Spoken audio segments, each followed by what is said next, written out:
Tentara Israel itu terdengar melantunkan doa umat Yahudi menggunakan bahasa Ibrani di atas mimbar. Wow, Kemudian rekannya sengaja merekam menggunakan kurang ajar smartphone. banget. Tentara itu terlihat berdiri di seberang mimbar dengan pakaian lengkap disertai dengan senjata. Mereka masuk ke masjid tanpa melepas sepatu. Para tentara itu juga memaksa masuk dengan mendobrak pintu masjid. Bukannya merasa bersalah, di akhir video para pasukan itu malah tertawa. Assalamualaikum warahmatullahi wabarakatuh. Kembali lagi di YouTube channel Al Cohliel. Oke guys, teman-teman semua, saudara semua, kali ini kami menemukan salah satu video informasi guys yang sangat menarik untuk kami reaksi guys. Dengan judul video biadab, tentara Israel terobos masuk masjid pakai sepatu wets dan berteriak dengan pengeras suara, biadab Zionis lecehkan masjid, semoga kena azab guys. Oke, reaksi kali ini datang dari YouTube channel Royal Maker.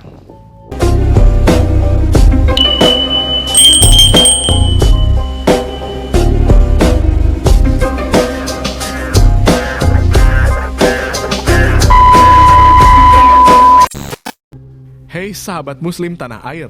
Ya, Semakin juga. kesini, kelakuan tentara Zionis semakin melunjak dan bikin geram. Bagi mereka tak cukup hanya menyerang. Tak Justru cukup hanya kini berani menyerang. memasuki masjid dan berteriak-teriak menggunakan pengeras suara. Apa yang mereka teriakkan? Lalu apa tanggapan pihak Israel melihat kelakuan tentaranya? Ikutin terus video kami agar tak salah paham. Oke, ikutin terus guys videonya Serangan agar gak Israel salah ke paham. wilayah Palestina sudah berlangsung selama kurang lebih 2 bulan. Pernah terjeda karena adanya gencatan senjata, bukannya berhenti melakukan serangan. Israel malah semakin masif menyerang ke tepi barat. Kala itu, pasukan Israel melanggar kesepakatan karena menembak 2 anak laki-laki Palestina di Jenin. Saat itu pasukan Israel mendeklarasikan Jenin sebagai zona militer tertutup. Mereka mengepung rumah sakit, termasuk rumah sakit pemerintah, dan merusak jalanan. Bahkan penduduk Jenin ditangkap dan ditahan pasukan militer Israel. Serangan itu masih terus-menerus berlangsung sampai sekarang, bahkan semakin gencar dilakukan. Setelah gencatan senjata berakhir awal Desember lalu, pasukan Israel kembali menyerang wilayah Jenin. Mereka membunuh, menghancurkan fasilitas umum, dan menahan ratusan warga. Serangan pasukan Israel tersebut ternyata mendapatkan perlawanan dari para pemuda yang tergabung dalam Brigade Jenin. Gitu guys. Sayangnya, para pemuda yang melawan banyak yang gugur di medan perang. Para pemuda banyak yang gugur. Pasukan Israel menggunakan pesawat dirawak untuk menyerang penduduk di wilayah timur Jenin. Mereka juga menembakkan rudal anti-tank ke beberapa rumah, sehingga menyebabkan kerusakan parah. Hingga para pemiliknya harus pergi dan menyelamatkan diri. Mereka juga menggeledah rumah, bahkan menembakkan gas air mata kepada warga. Mereka juga menggeledah rumah dan menembakkan gas air mata kepada warga Palestina, guys. Akibat serangan brutal ini, Biro Pusat Statistik melaporkan bahwa ada 282 orang yang meninggal di tepi barat dan masih banyak orang yang hilang karena tertimpa runtuhan bangunan yang dibom. Selain itu, Israel juga mengirim pasukan spesialis penembak runduk yang bersiaga di atas gedung. 50 kendaraan lapis baja berpatroli dan pesawat pengintai yang berterbangan untuk memantau. Tak hanya menyerang rumah warga, pasukan Israel bahkan berani masuk masjid dan membaca doa utama umat Yahudi yang biasa disebut Shema Israel menggunakan pengeras suara masjid pada 14 Desember 2023 lalu. Shema Israel sendiri berisi tentang mencintai Tuhan dengan segenap hati, jiwa, kekuatan, dan akal budi. Tentara Israel itu terdengar melantunkan doa umat Yahudi menggunakan bahasa Ibrani di atas mimbar. Kemudian rekannya sengaja merekam menggunakan smartphone. Tentara itu terlihat berdiri di seberang mimbar dengan pakaian lengkap disertai dengan senjata. Mereka masuk ke masjid tanpa melepas sepatu. Para tentara itu juga memaksa masuk dengan mendobrak pintu masjid. Bukannya merasa bersalah, di akhir video para pasukan itu malah tertawa tanpa beban sambil berjalan keluar masjid. Makanya para pasukan malah tertawa tanpa beban. Di dalam masjid, guys. Warga net sangat marah melihat kelakuan mereka. Video tersebut dibagikan langsung oleh Menteri Keamanan Nasional sayap kanan Israel, Itamar Ben-Gvir.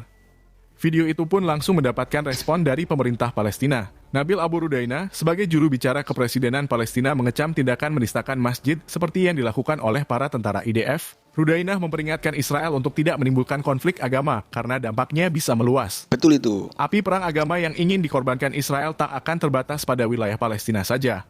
Namun akan meluas ke seluruh dunia jika Israel tetap diam terhadap kejahatan Israel dan pelanggaran hak-hak rakyat Palestina. Untungnya, Israel sama sekali tak membela ketakutan tentaranya, justru memberikan sanksi kepada tentara yang terlibat dalam insiden tersebut.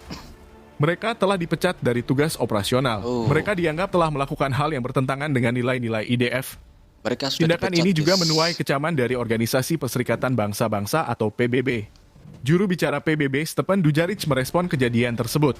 Penodaan terhadap situs-situs keagamaan tak boleh ditoleransi. Hal itu bertentangan dengan kesusilaan umum. Situs-situs keagamaan harus dihormati dan tak dapat diselewengkan dengan cara apapun. Betul itu, guys. Bahkan Amerika juga menganggap tindakan tentara Israel sangatlah tak pantas dilakukan. Amerika saja mengatakan bahwa tindakan Israel itu tidak pantas dilakukan, guys. Hanya itu, Turki juga mulai angkat bicara dan mengecam tindakan tidak terpuji yang terjadi di Jenin. Mulai angkat bicara. Turki mengutuk penodaan masjid yang dilakukan oleh tentara Israel dan mendesak para pelaku untuk mempertanggungjawabkan perbuatannya di depan hukum. Turki juga mengutuk serangan Israel ke kamp pengungsian yang ada di Jenin. Juru bicara Kementerian Luar Negeri Turki Oncu Kaceli secara terang-terangan melayangkan kutukan kepada Israel di platform media X atau Twitter. Kami mengutuk keras provokasi tentang Israel yang menyerbukan pengungsi Jenin dan tidak menghormati kesucian tempat ibadah dengan memasuki masjid. Senada dengan Turki, Yordania juga melayangkan kecaman atas tindakan pelacahan masjid yang terjadi di Jenin. Melalui juru bicara Kementerian Luar Negerinya Sufyan Kudah, Yordania menganggap bahwa itu adalah tindakan pelanggaran terang-terangan yang bertentangan dengan semua tindakan kemanusiaan dan nilai-nilai moral.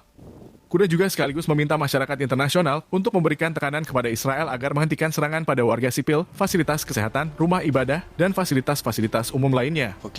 Selain itu, Yordania juga mengecam dukungan Barat kepada Israel. Tujuan Israel menyerang Jenin adalah menumpas Hamas, padahal Hamas tidak bermarkas di sana.